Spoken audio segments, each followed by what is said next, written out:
Bana hiç taktiğim yok, gurlaşasın gelen ok. Ya özünü dödüm ok mu? Barsız bağıt çözen ok, sensiz bağıt geçen ok. Bana özüm dödüm ok mu? Bana hiç taktiğim yok, gurlaşasın gelen ok. Ya özünü dödüm ok mu? Barsız bağıt çözen ok, sensiz bağıt geçen ok. Bana özüm dödüm ok mu?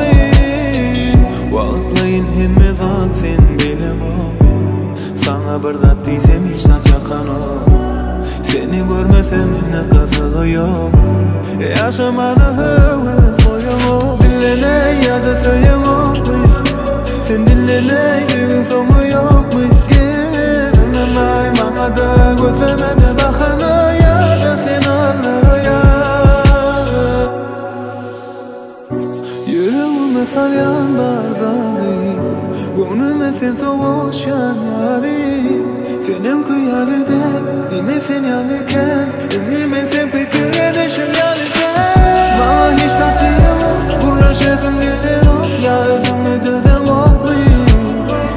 Barsız bağıt çöden ok, sensiz bağıt geçen ok. Bana özüm döden ok mu?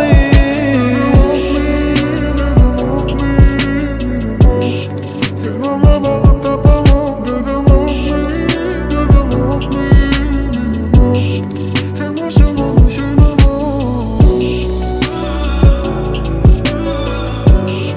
Sen başım olmuşsun ok.